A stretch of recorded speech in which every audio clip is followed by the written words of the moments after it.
Welcome back. All right, so news of the day video for all you fine people for your Thursday, February the 9th. Starting off with some rough news for New Jersey. Jack Hughes is going to be out for a while. He's out week to week. It's an upper body injury, but they're optimistic that it'll be on the lower end of the week to week spectrum. So a week, maybe 2 weeks.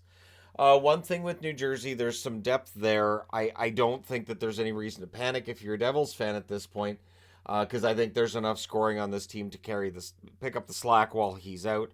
And again, it's not supposed to be anything major. It's not supposed to be something that takes him out that long.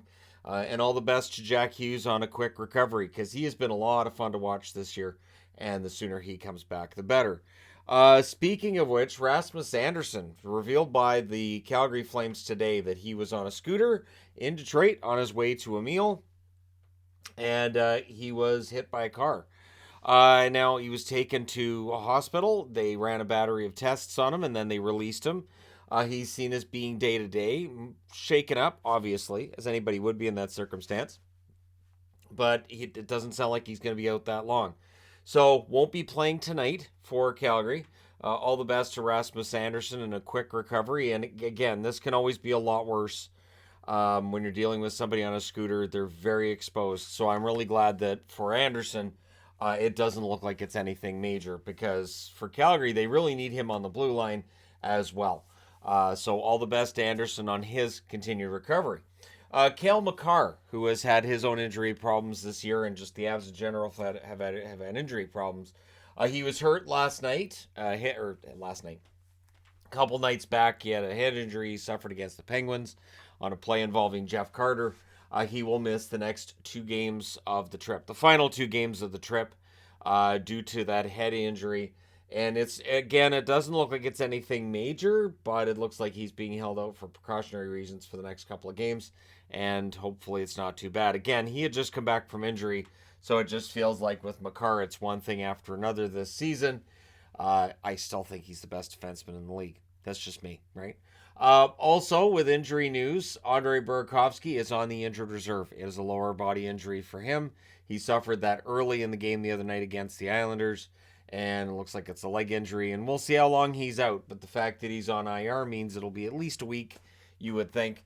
But it is an LTIR, so it's always better when it's not LTIR. And for the Seattle Kraken, because they're a team that rolls 4 lines, they are capable of absorbing this loss, and I think they'll be perfectly fine.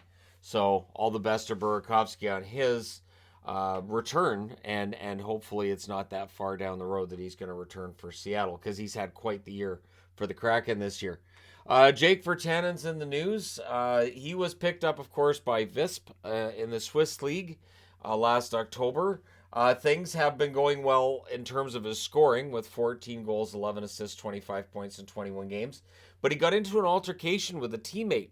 And that seems to have been I don't know if that was the starting point. What I've been reading up on this, because I read a few different articles on this, definitely is an issue between Virtanen and his teammates that got to the point where the player that he had the altercation with on the bench went to management and said, either it's him or it's us. So the team has decided, we guess it's him. So Jake Virtanen's time with Visp is at an end. They've cut him from the team. They've made it clear that they intend to move him. And this is about a week out from the start of the Swiss League playoffs. So for Virtanen, it's another issue where he's lost his spot on the team.